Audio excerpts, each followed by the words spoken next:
Pois bem, irmãos, nós queremos com alegria falar para vocês a respeito da mensagem de hoje, que seja algo que vocês possam refletir.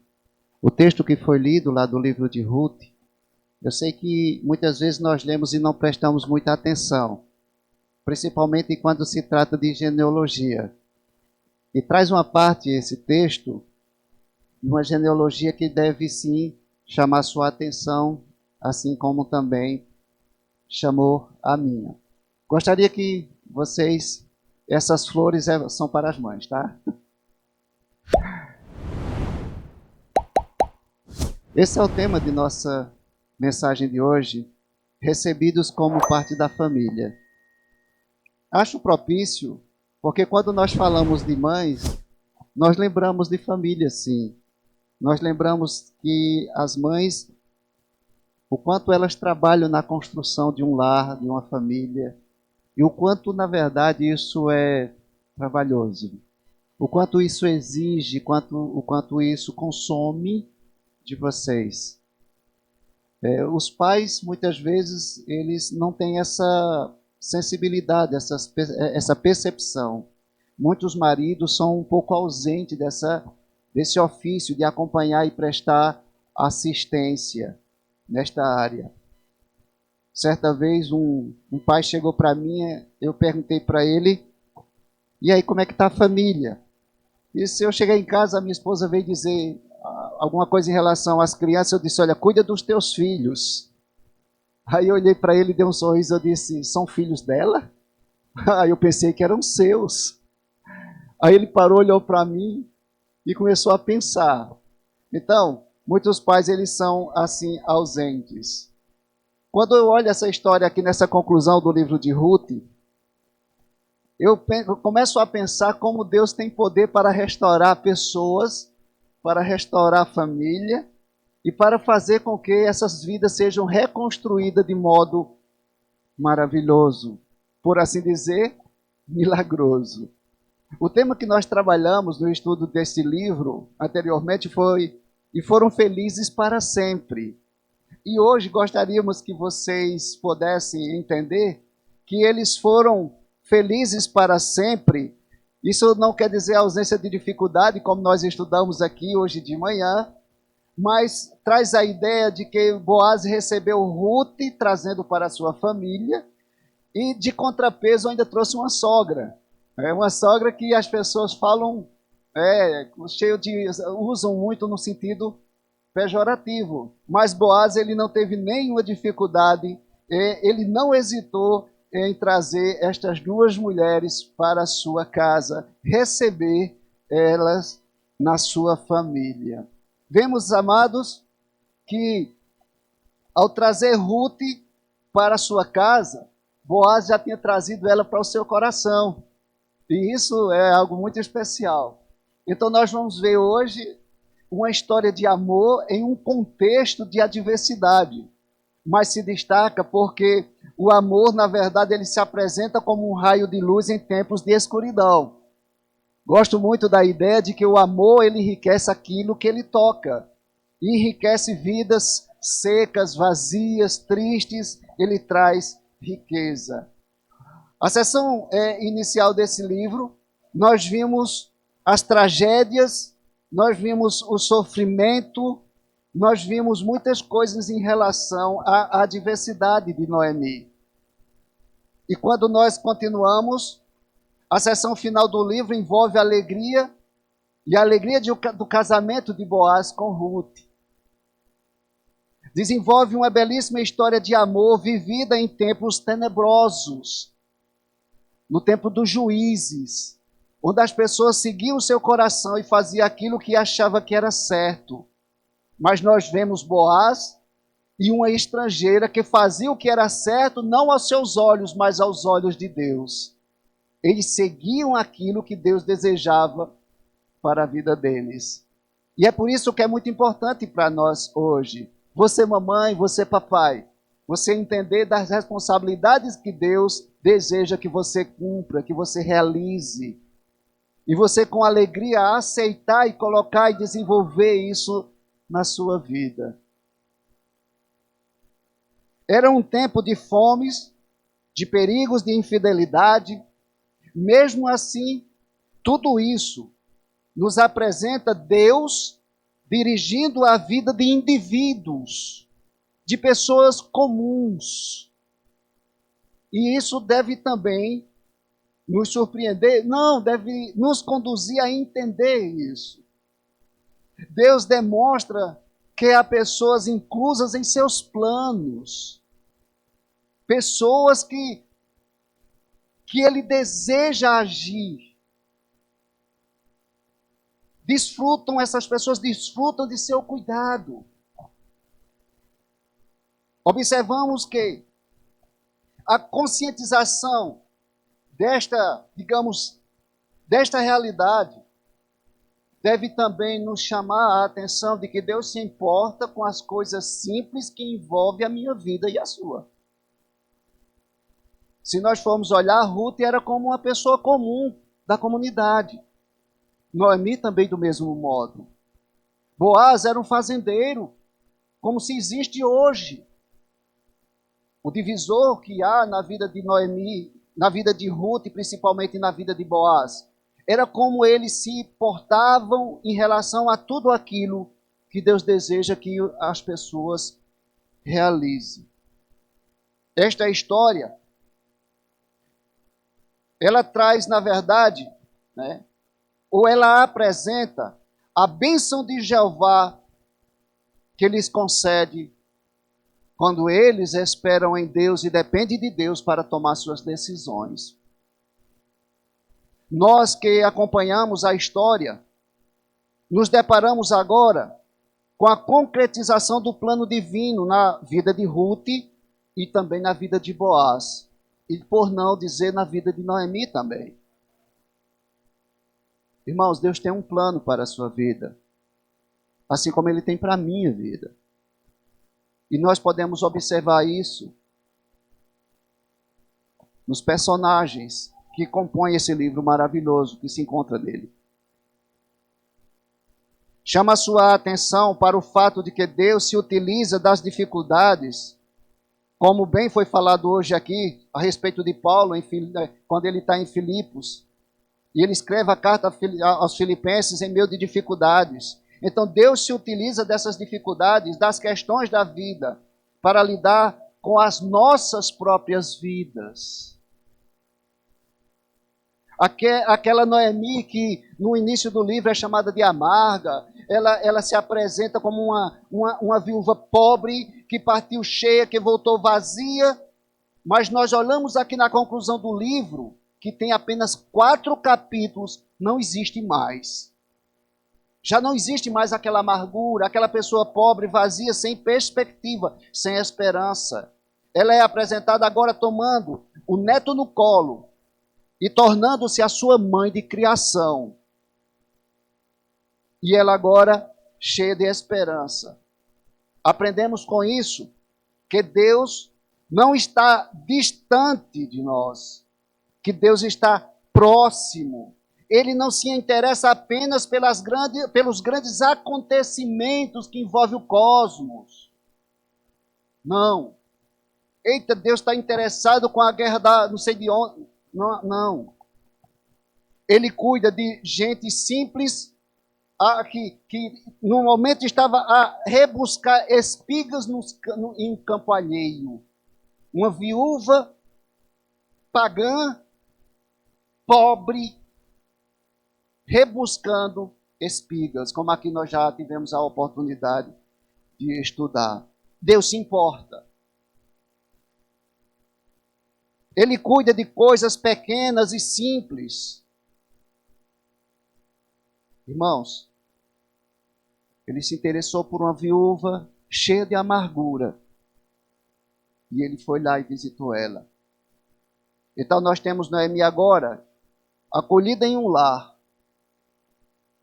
Obed, seu neto, ela toma o significado do nome servo como sendo a sua segurança e a sua fonte da juventude.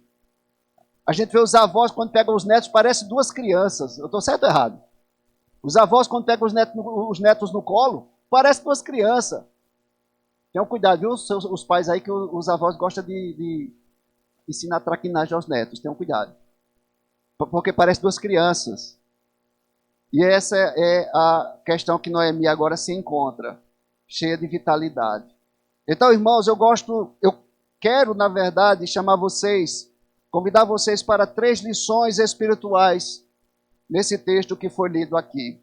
E a primeira lição que eu quero compartilhar com os irmãos, está aí na tela para você. Redimidas, lição espiritual. O segredo em como trazer para casa. Nós notamos aqui, e no texto que foi lido pelo irmão, que a ação diz respeito à adoção no lar, na casa, na família. Essa adoção é o modo de trazer alguém para dentro da família, para dentro da casa. Trata de como tornar alguém membro da família com todos os direitos. Com todos os direitos. Nós notamos que a conclusão deste livro de Ruth nos apresenta a redenção e a adoção.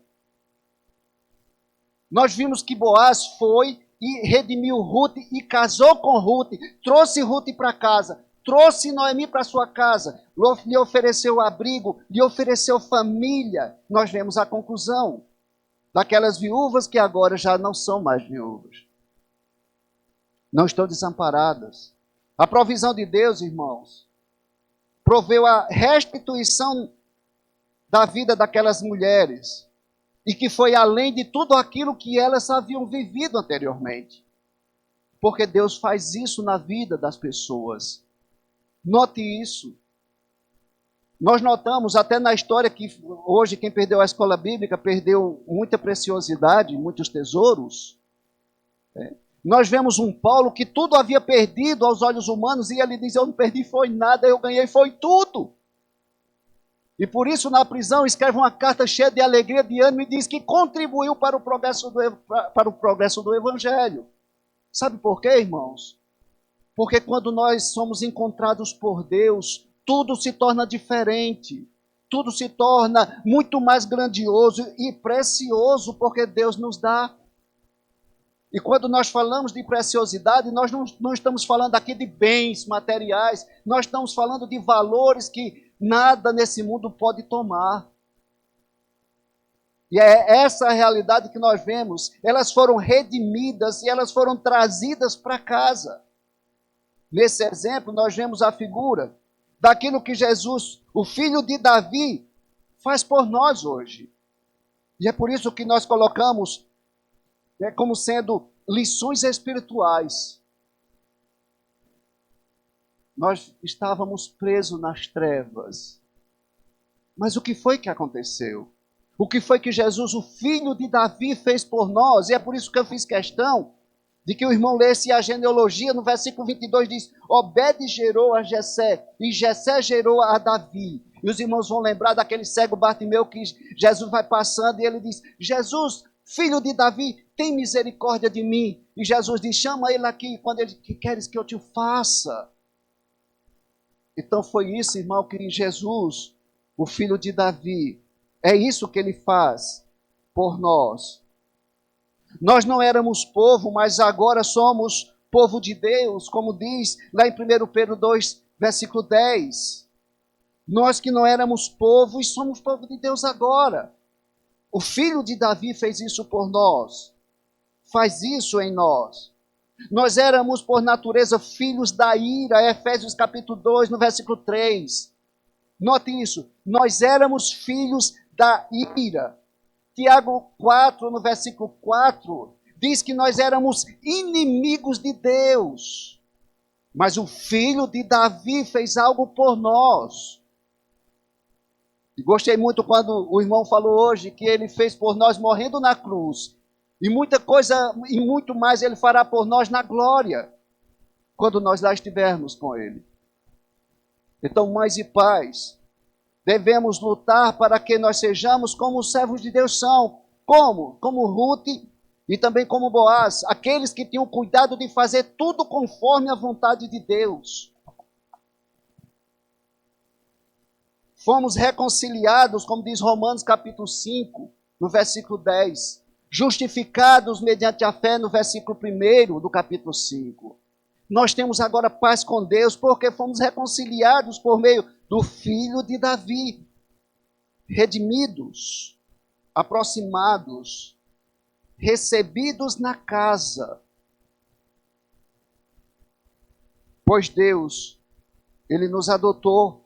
Jesus nos tirou do mundo do pecado e da dor e nos põe à mesa do banquete. E por assim dizer, a sala do trono. Nós somos herdeiros de Deus e co-herdeiros com Cristo. Isso nos chama a atenção de como nós devemos proceder no mundo. Como? Da forma que agrada a Deus. E você que ainda não faz parte do povo da casa, você deve refletir. Sabe por quê? Porque você pode fazer parte deste povo da casa, deste povo da família. Agora mesmo, então somente você deseja. Fazer parte da comunidade dos salvos, da família de Deus, por causa da obra de Jesus na cruz. Como ontem foi falado aqui, no momento com a mocidade, o maior estímulo que nós temos para fazer isso, para escolhermos fazer as coisas conforme a vontade de Deus, é pelo fato dele ter escolhido fazer isso por nós. Jesus escolheu cumprir todos os planos de Deus e ir até a cruz. Você lembra quando ele ora? Pai, se possível, passa de mim esse cálice. Você lembra disso? Está escrito. Mas ele diz, porém, seja feita a tua vontade. Então, o maior estímulo que nós temos para escolher fazer tudo conforme a vontade de Deus é porque Jesus fez isso por nós. Ele não foi para a cruz por ele mesmo. Ele foi por você. Ele foi por mim. E para fazer parte da casa, precisa aceitá-lo. 1 João, no capítulo 3, versículo 1, nós lemos: Vede quão grande amor nos tem concedido o Pai, que fôssemos chamados filhos de Deus. Por quê? Isso para quem foi recebido, trazido para casa. Redimidos. Esse é o segredo em como trazer para casa. Ruth foi a Boaz no campo e disse: estenda a tua capa sobre mim, porque tu és resgatador. Então, se você sabe que Jesus é o resgatador, é tempo de você ir a Jesus, assim como Ruth foi a Boaz. E essa é a primeira lição espiritual que nós temos aqui. A segunda lição espiritual que nós temos: acolhidos, bem-vindos à família. Seja bem-vindo à família. Ruth era uma mulher estrangeira. Ruth era uma moabita. Isso implica dizer que ela era distante do povo de Deus. Ela não fazia parte dos acolhidos por Deus. Ela vivia a sua vida comum. Não quero dizer com isso que ela era uma má pessoa, tinha uma má índole, nada disso. Ela era uma gentia. E ela estava distante da família da fé. Após perdas e tragédias, Deus abriu o coração de Ruth para que pudesse crer. Foi a partir desse momento que a história de Ruth passou a mudar. No capítulo 1, do versículo 16, antes um pouco, versículo 14, nós vemos Noemi insistindo para que ela volta para os teus deuses, volta para a tua família, vai arrumar um marido. E ela diz: não inste para que eu te deixe. E ela conclui dizendo: porque o teu povo é o meu povo e o teu Deus é o meu Deus. Onde tu pousares, eu pousarei. E aonde tu morrer e foi sepultada, ali eu serei sepultada. Amados, foi deste modo que Ruth declarou que eu não sou mais uma gentia, Moabita, eu agora sou do teu povo e eu pertenço ao teu Deus, ele é o meu Deus. Deste modo, Ruth foi acolhida e bem-vinda à família da fé.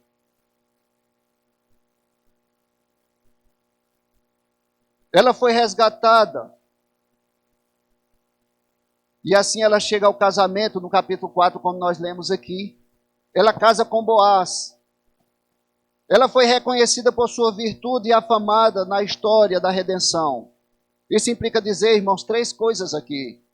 Significa dizer que ela foi resgatada, significa dizer que ela estava perdida, que ela estava distante, ela estava sem saída, mas Deus foi lá e a resgatou.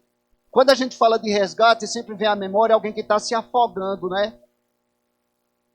Ou alguém que está preso em um cativeiro. Não acontece muito isso, né? Fulano é sequestrado e levado a um cativeiro e ali, e essa coisa toda. Aí a polícia vai lá e resgata, quando, na maioria das vezes, nem acontece. Ou quando a pessoa está se afogando e tudo, e aí vem o salva-vidas e resgata. Então, quando nós olhamos, Ruth foi resgatada porque ela estava perdida, ela estava morrendo, ela estava se afogando no seu pecado. E é isso que acontece com as pessoas hoje. Mas existe uma coisa que pode mudar.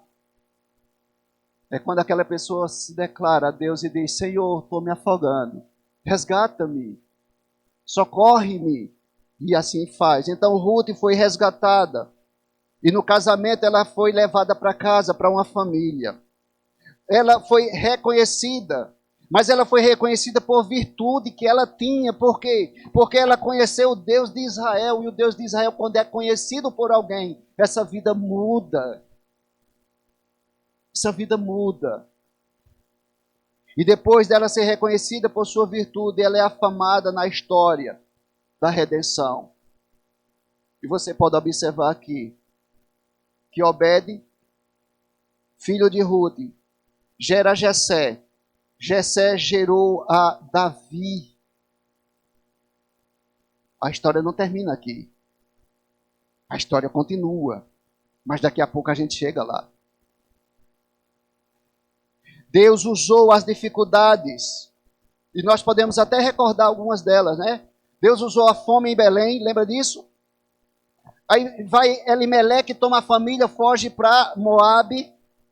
E acontece que quando chega lá, morte de Elimeleque, morte dos dois filhos de Noemi. E essas tragédias, essas dificuldades, são usadas por Deus para levar Ruth à fé nele. Já pensou, irmãos? Vimos aqui hoje na escola dominical o irmão mencionando com propriedade que Deus usa as dificuldades na vida dos seus filhos. Não é para que seus filhos fiquem murmurando, não é para que seus filhos fiquem no quarto escuro, deprimido, depressivo, culpando muitas vezes Deus e o mundo pelos problemas. Deus usa as dificuldades para fazer de nós vasos de bênçãos para outras vidas. As tragédias atuaram na vida de Ruth para que Ruth pudesse encontrar a direção que Deus queria para ela. Irmãos, Deus usa coisas improváveis a fim de cumprir seus planos. Vale a pena nós termos sensibilidade. Deus usa essas coisas improváveis a fim de demonstrar a sua graça. Foi de um acontecimento improvável que uma virgem chamada Maria concebeu por obra do Espírito Santo. Eita, como é que pode acontecer uma coisa dessa? Aquela jovem desposada, ela era comprometida, e de repente aparece um anjo e chega para ela e diz: salve agraciada. Lucas capítulo 1, versículo 28. Um acontecimento improvável. Como é que pode, irmãos, acontecer algo dessa natureza? Mas aconteceu. Essa foi a mensagem do anjo a Maria. Sabe, irmãos, comparando um pouquinho, Ruth foi semelhantemente agraciada por Deus. Significa dizer que Ruth foi visitada por Deus. Quando nós olhamos aqui, gostaria de traçar um paralelo aqui. Vocês vão lembrar de um homem, ele era de baixa estatura, não vou dizer o nome dele agora. Ele era de baixa estatura, ele vivia ansioso por ganhar dinheiro, e ele usava dos meios que lhe favorecia para ganhar dinheiro, dinheiro não tão lícito, eu não sei se ele tinha viés brasileiro, né? Mas ele amava essa questão de dinheiro, e só que a vida dele não se resolvia. E ele escuta falar de Jesus, o filho de Davi, e resolve encontrar com Jesus. Só que ele não era bem visto pela comunidade, e por ser de baixa estatura, a dificuldade aumentava. Ele tentava se aproximar de Jesus, mas as pessoas não facilitavam. O que foi que ele fez? Ele olhou e viu que Jesus iria passar por um determinado lugar, e ele sobe no sicômoro ali e espera Jesus. Ele queria ver Jesus. Quem é esse homem? Era um pequenino chamado Zaqueu. E quando Jesus chega abaixo da árvore, Jesus tem uma palavra para ele e diz assim: Zaqueu, desce depressa. Quero chamar a atenção para essa frase quando ele diz: porque hoje me convém pousar em tua casa. Irmãos, é hora de receber Jesus em casa. É hora. É tempo de receber Jesus em casa. Mas aquele que recebe Jesus em casa, ele não continua a mesma pessoa. E foi assim que aconteceu. Zaqueu recebe Jesus em casa, Zaqueu é criticado, Jesus é criticado por estar comendo ali. Mas tem um porém, irmãos. Jesus está ali. E Jesus olha e Zaqueu vai dizer: Senhor, eu estou encantado, eu estou impactado.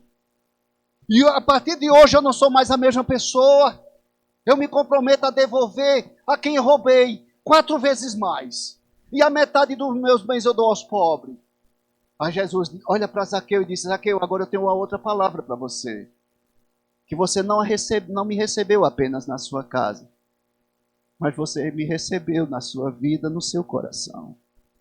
E ele diz o seguinte: hoje veio salvação a esta casa. E é isso que ele quer dizer para você. Alguém que é acolhido na família da fé. E foi assim que ele disse para aquele homem. Nunca mais Zaqueu foi o mesmo. Nós não vemos repetido na Bíblia a história dele, mas nunca mais foi o mesmo. Porque a primeira coisa que se converteu de Zaqueu foi o quê, irmão?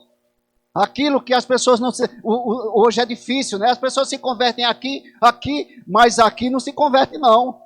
É tocar em... Não se converte no bolso. E Zaqueu disse: Senhor, já vou me desfazer de metade dos meus bens, vou dar aos outros. E eu vou refazer minha honestidade, minha reputação vai mudar.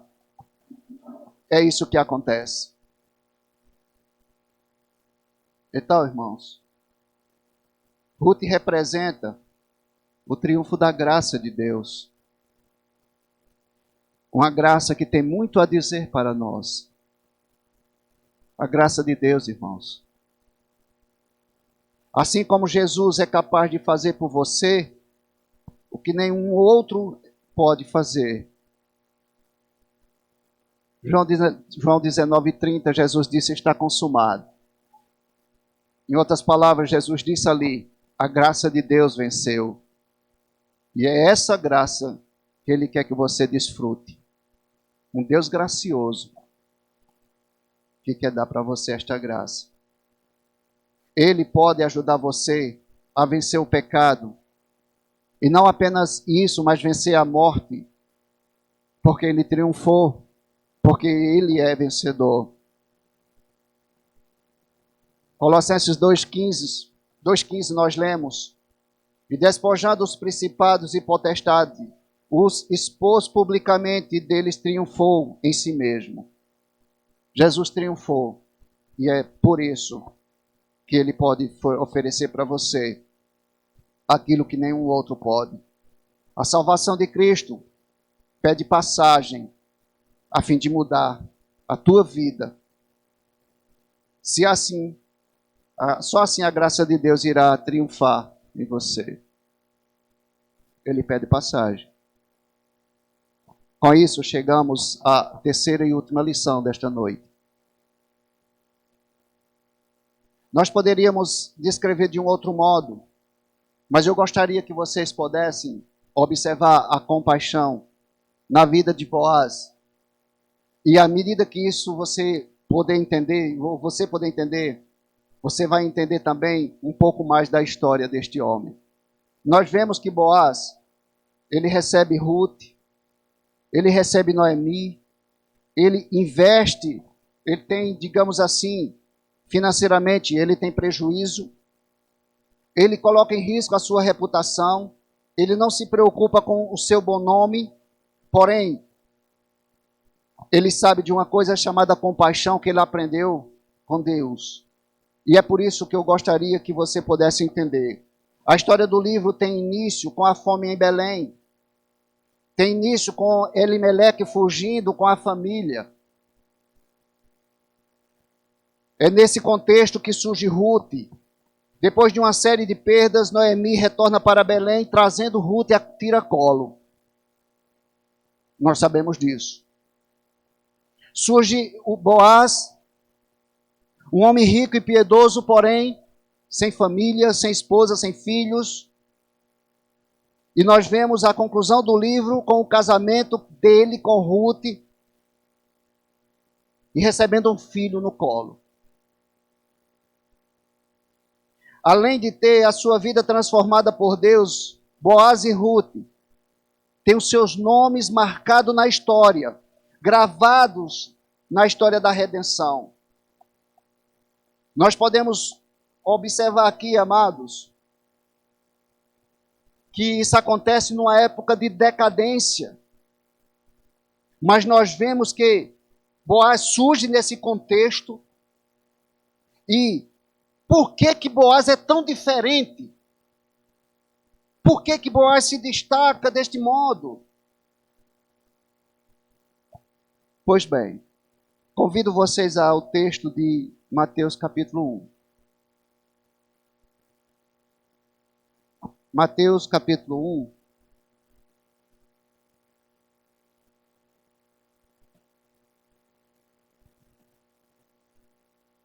Versículo 1 ao versículo 6. Que nós lemos aqui. Eu sei que ler genealogia é meio cansativo, né? Presta atenção no que nós vamos ler. Livro de Mateus, capítulo 1, versículo 1 a 6, é o texto que nós vamos encerrar. E diz assim: Livro da genealogia de Jesus Cristo, filho de Davi, filho de Abraão. Abraão gerou a Isaque, Isaque a Jacó e Jacó a Judá e seus irmãos. Versículo 3. Judá gerou de Tamar a Pérez e a Zera. Pérez gerou a Esrom, Esrom a Arão. Arão gerou a Aminadab, Aminadab a Nasson. Nasson a Salmão. Salmão gerou de Raabe a Boaz. Este de Ruth gerou a Obed, e Obed a Jessé. Jessé gerou ao rei Davi, e o rei Davi a Salomão, da que fora mulher de Urias. Até aqui é o bastante. Você pode depois ler o restante da genealogia, se você achar conveniente, então você pode ler na sequência. Então nós observamos aqui, amados, a continuação da genealogia. E isso nos chamou bastante a atenção. Porque era que Boaz, ele se destacava. Porque era que Boaz tinha esse comportamento tão atencioso e tão piedoso. Era um homem que se destacava no temor a Deus. Então eu chamo você a atenção para o versículo 5, que diz assim, versículo 5. Salmão gerou a Raabe, Salmão gerou de Raabe a Boaz, este de Rute gerou a Obed, e Obed a Jessé. Pergunta a você, você sabe quem era Raabe? Você já parou para pensar quem era esta mulher?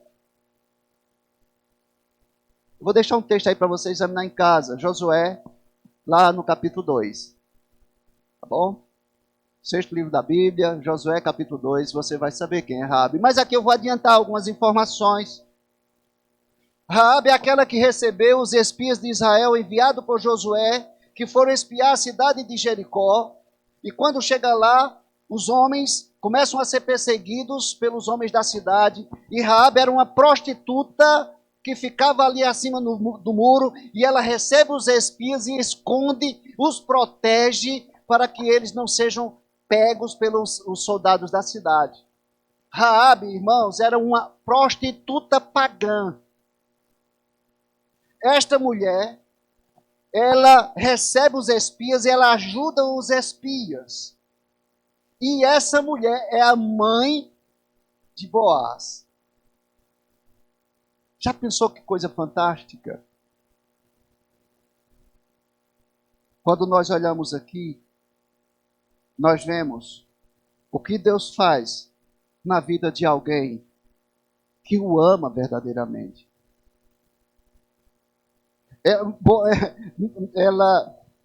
Raabe era uma prostituta, aquela que acolhera aqueles espias. Salmão era um judeu, um israelita autêntico, que não se importou com todo o passado daquela mulher. Mas por que isso acontece? Porque aquela mulher teve uma atitude diferente, assim como Ruth teve. Salmão a toma por esposa, vencendo todos os preconceitos e o passado que ela tinha. E ali surge esse homem chamado Boaz. Mas por que isso acontece, irmãos? Porque Raabe, ela havia crido em Deus. Lá no versículo 11 de Josué capítulo 2 tem uma frase que eu vou ler para você. Na parte final do versículo ele diz o seguinte: porque o Senhor vosso Deus é Deus em cima nos céus e embaixo na terra. Foi essa frase que Raabe falou, quando ela disse para os espias: vocês jurem que vão me proteger. Jurem. Deem-me um sinal. Se comprometam em nome de Deus. E ela diz, sabe por quê? Porque o Senhor vosso Deus é Deus em cima nos céus e embaixo na terra.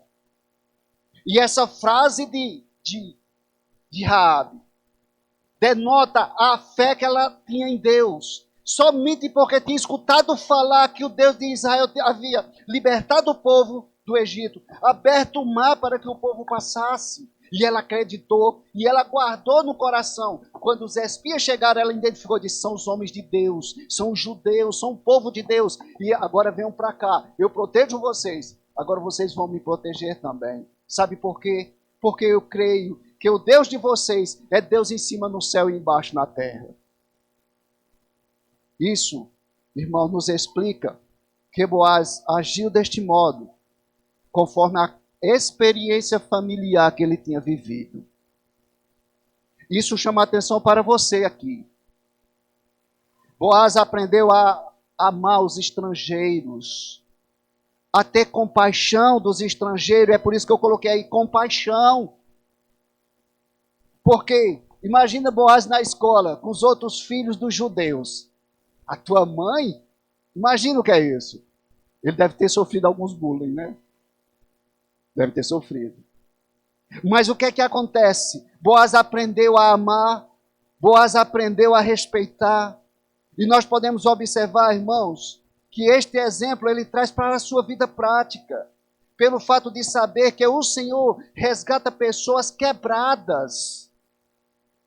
Boaz sabia que a mãe dele foi resgatada, ela era uma pessoa de baixa moral. Ela era uma pessoa de coração machucado. Mas Boaz tinha convivido com isso. Deixa eu falar para você. É Deus que sara as feridas. É Deus que restaura as vidas. E é isso que nós aprendemos aqui. O que Deus deseja fazer com você.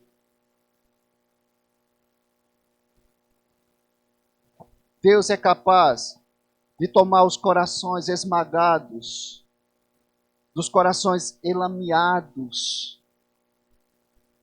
Ele é capaz de torná-los mais branco do que a neve. Ele deseja fazer na tua vida, da tua vida, uma nova história. Essa é a verdade mais simples do Evangelho. Que verdade? A verdade é que as boas novas do Evangelho são boas novas para as vidas velhas. Essa é a verdade do Evangelho. São as boas novas para vidas velhas. Vidas enrugadas e cauterizadas, marcadas pelas mazelas do mundo, do pecado. É uma geração influenciando outra geração. Eu fico olhando para os filhos de vocês e fico imaginando como será esta igreja regida e administrada pelos filhos de vocês. Vocês precisam entender que vocês preparam a geração que vem depois. Olhe para a vida de Boaz e lembre da mãe dele. A vida de Boaz reflete a vida de uma mãe e de um pai que teme a Deus e que obedece a Deus. Estava em casa almoçando hoje com minha família, olhando meus filhos. Ontem eu estava sentado na última cadeira lá no canto e vendo meu filho aqui ensinar a palavra de Deus. Eu estou vendo a geração, a minha geração. E se você olhar para a sua geração, que você está preparando, o que é que você enxerga? O que é que você tem visto? Pais e mães, hoje é dia das mães. Prepare sua filha e seu filho para Deus. Para que quando você chegar e pegar o seu netinho no colo, você vê seus filhos educando seus netos para Deus. Uma geração influenciando outra geração. Muitas vezes questionamos o porquê do sofrimento, o porquê das lágrimas, o porquê das dificuldades. Mas, irmãos, são essas experiências que nos tornam ferramentas nas mãos de um Deus poderoso que usa essas circunstâncias para socorrer outras pessoas. Entra alguém aqui, coração dilacerado, família destruída. Aí você botar a mão no ombro e dizer: meu amigo, eu estou olhando para você e estou me enxergando há tempos atrás. Mas Deus restaurou minha vida, pode restaurar a sua. Boaz agiu, usado por Deus para restaurar as vidas de Ruth e de Noemi. Ele tinha a experiência necessária para realizar este trabalho com eficácia. Sabia pela experiência que pessoas e famílias quebradas podem ser refeitas nas mãos do Mestre. Podem. Adotados como parte da família de Deus, trazidos para casa, serão bênçãos. Deus sabe e pode ir muito mais além do que aquilo quanto pedimos ou pensamos. Basta olhar para a direção certa, ou melhor, para a pessoa certa. E essa pessoa certa é Jesus. Ruth tinha um resgatador chamado Boaz. Nós temos um resgatador chamado Jesus. Ele é muito mais eficiente, ele é sumo sacerdote, capaz de compadecer-se de nós. Hebreus, no capítulo 4, no versículo 15, nós lemos: porque não temos um sumo sacerdote que não possa compadecer-se das nossas fraquezas, porém, um que, como nós, presta atenção, um que, como nós, em tudo foi tentado, mas sem pecado. O livro de Ruth, irmãos, é cheio de profundas verdades entrelaçadas numa espetacular história de amor. Emílio Garofalo fala isso. Encontramos nele diversos exemplos que apontam para Jesus. E com isso, gostaria que você refletisse um pouco, nós estamos concluindo.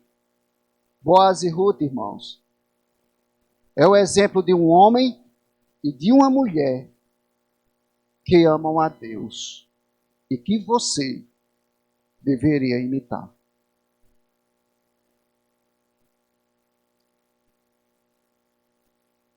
Em tudo ele tem cuidado de agir conforme a vontade de Deus. Deste modo, tudo se inicia com uma pessoa que pode mudar uma família.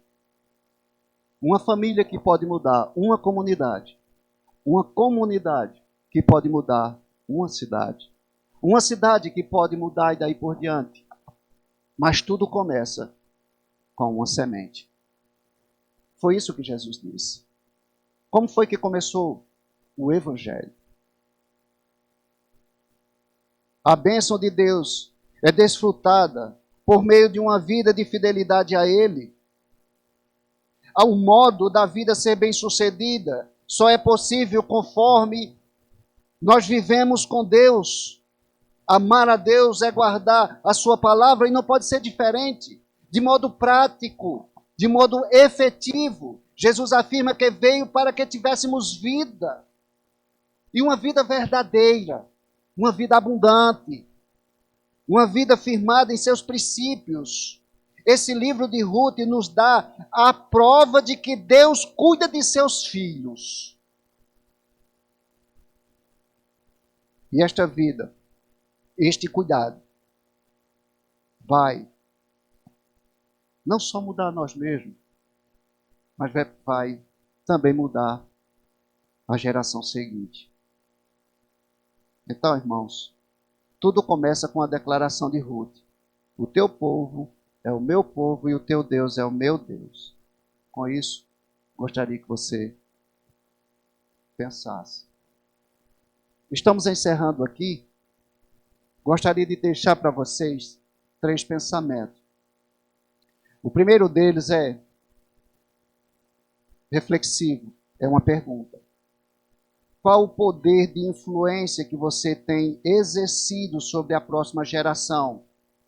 A geração que eu estou falando aqui não é seus vizinhos, mas especificamente seus filhos. Dia das Mães. Qual é o poder de influência? O que nós vimos é que Boaz foi influenciado por sua mãe e por seu pai. Ele experimentou tudo aquilo que foi necessário e que Deus usou para que pudesse consumar os seus planos. Segundo, que a fidelidade, isso aqui é uma questão prática, que a fidelidade em prática, né, ou praticar a fidelidade, né, da palavra de Deus, aliás, que a fidelidade e a prática da palavra de Deus é o poder transformador para a vida. Não tem como ser diferente. Não tem como agir diferente. Se você quer chegar a algum lugar, só pode ser por meio da fidelidade na prática da palavra de Deus. Não tem, as pessoas pensam muitas vezes que serão bem-sucedidos em priorizar as outras coisas. E não serão. Sabe por quê? Porque aí vem a terceira pensamento. Deixar Deus controlar a sua vida é a única garantia que você tem para chegar ao destino certo. Se não for pela direção de Deus, nós só vamos bater com a cabeça na parede. Nós não sabemos aonde ir. Mas deixar Deus controlar as nossas vidas, a minha vida, e você deixar Ele controlar a sua vida, é a única garantia que você tem para chegar ao destino certo. E é essa questão que você deve pensar. Deste modo, nós encerramos. Recebidos como parte da família, filhos de Deus, é tempo de nós entendermos essas responsabilidades e caminharmos firmes. Nunca foi, eu creio assim, irmãos, você que é mãe, você que é pai, depois desta pandemia, creio que os pais nunca foram tão necessários e exigidos das circunstâncias como estão sendo agora. Muitos filhos estão no quarto escuro, presos a uma tela, em vez de estar com o coração preso aos seus pais. Muitas crianças sendo influenciadas horas e horas e horas. Muitos jovens confiam mais nos amigos do que nos seus pais. O que é que nós vamos fazer em relação a isso, irmãos? Então, pais e mães, hoje é dia das mães. E o meu chamado à atenção de vocês, olhem para os seus filhos com os olhos de Deus.